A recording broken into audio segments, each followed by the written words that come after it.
Hi, everyone. This is Suzanne Wagner. I was working on kind of like a foreword maybe for the book or something that goes in the sleeves of the book, that I'm working on. So this is my attempt at that. Thanks for listening. As a professional ballet dancer, I lived in a fairy tale and danced in the limelight for decades. I was one of many warriors for art that dared to dream and reach towards reaching and creating a world of beauty and wonder. While my generation from the mid 1970s have left little behind to commemorate the passage of those of that amazing time because video was terrible, spotty, and of poor quality, the feelings that we generated still speak to those that walk into the darkened red rows of chairs that face the stages, eager to be inspired and awed by the sounds of orchestras, feel the breaths of an artist's longing, and dance with the movement of bodies that were choreographed into lakes filled with swans and palaces filled with celebration from the drama of mankind's search for true love. I was one of those dreamers. I was captivated by it all when I was 5 years old. In one moment, I knew my deepest heart's desire, even though it was but a whisper in my ear, an echo from a dream, a calling in my heart, and the sensation of a satin point shoe being caressed as it slid onto my feet. The theater spoke to me in a voice that I believed understood that I had a longing inside that was so deep that until the lights dimmed and the music began to play, that voice never had anything resonate with it in such a way that allowed it to awaken and remember. It was not just a call to something wild inside, but a call to something ancient and so very old. I could feel it as it began to rise up. In that theater, I finally felt as if I was home. Home is not a place, but a feeling.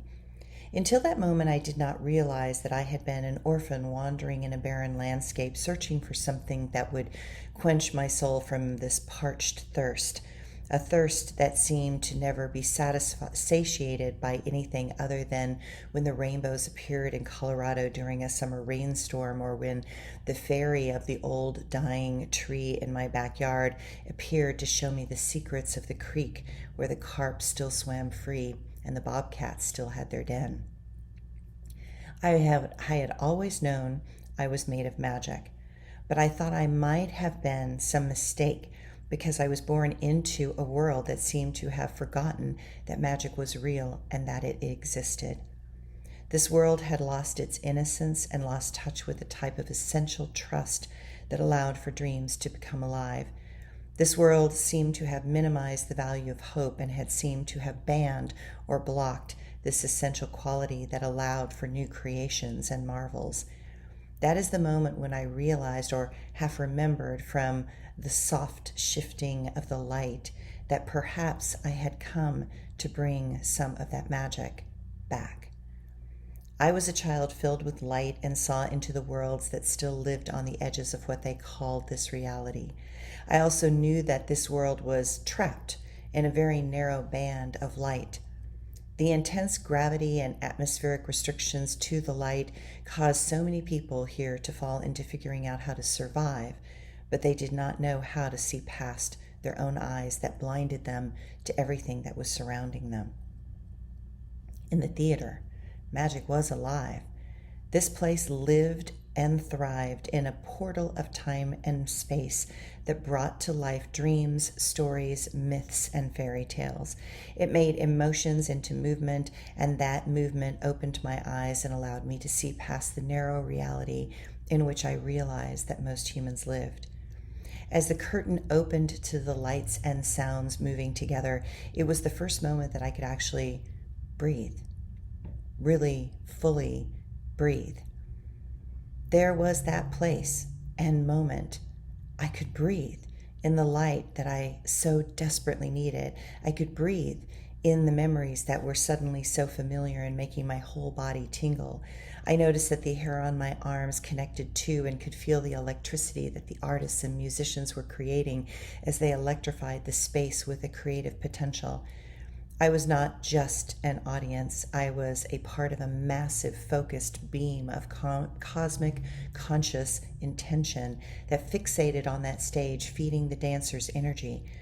I was a type of fuel that they also desired, wanted, craved, and yearned for. I was a part of them, and they were a part of me. I was not separate from them. I was one of them. My heart exploded open and moved out through my eyes and down into my feet. My muscles began to move and dance silently with them, while my head suddenly connected to something infinite, wonderful, and familiar. That is when I heard a siren's call. I heard Terpsichore calling me. I did not know her name, but I knew her in my soul. I did not know she was the goddess of dance, the muse of poetry, and the minstrel of magic, but I knew her. Instantly, I knew that I was one of her children that had been asked to embody into this density, to inspire humanity, to see the beauty in suffering, the power in facing shadow, and the path to wholeness. For some in the audience, she brought a moment of peace and joy to their life of hardship. For others, she opened them and softened the edges that sought deeper compassion and understanding. She showed them that they were not alone in what they felt. And for a very few, she showed the doorways to a world that would demand everything they had, promised no glory, no fame, and no financial security. She even promised that if she deemed a few worthy, they would eventually lose it all to an aging body, a world where they would eventually fall out of favor, and hinted at the hidden dangers that the theater was an addiction unlike any other. She promised to give us a taste of that elixir that she carried through her art. She warned that once tasted, that such a longing to taste it again would never go away, nor would that craving give the soul a moment's peace because of its eternal longing. But I knew that type of longing. I had felt it my whole life. I just needed tools to be able to find that precious storehouse of this elixir. I knew that I had a faculty that could magnetically draw through enough energy and light through this density and somehow manage to create something of beauty and generate a moment that was so very special that a drop of that elixir might fall on my tongue. That would be the moment when the body moved beyond this density and could become one with the magic. Some in the audience would come to see and feel that magical moment. Some might only briefly sense a shift in the vibration of the theater. Then there would be a very few that would be graced to feel it and become one with it, and thereby becoming more than they knew themselves to be in that moment.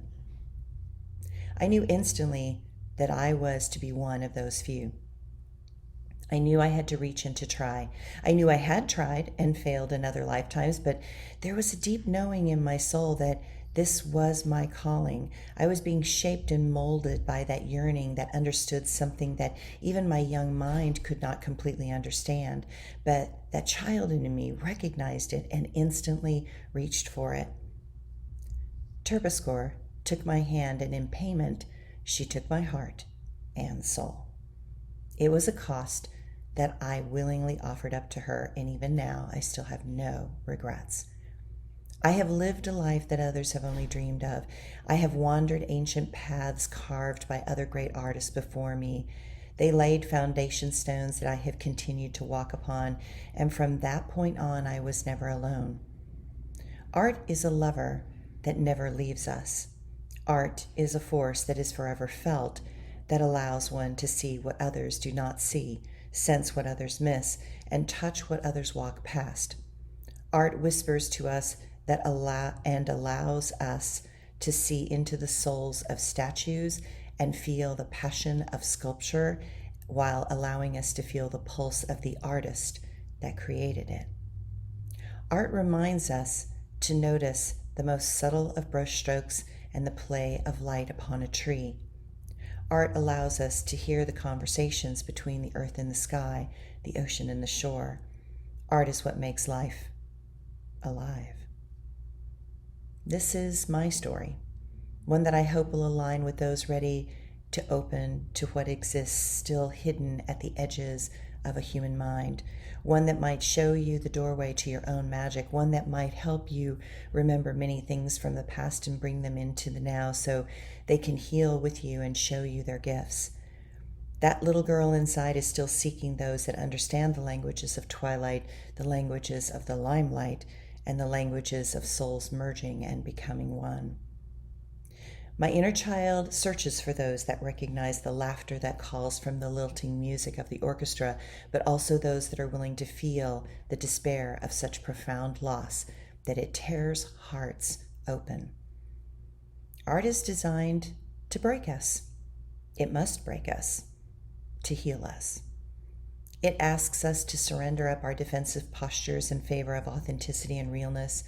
Art denies our excuses and shows where we believe we are an emperor with clothes on when we are really naked and wandering in a world that offers only truth. Art reveals the truth beautifully, profoundly, without any excuses, and it does not try to make it into something that everyone wants to eat. Art is not a McDonald's. It is not some type of fast food that will give hollow, empty calories and an empty promise of fulfillment that falls short. Art is to be savored.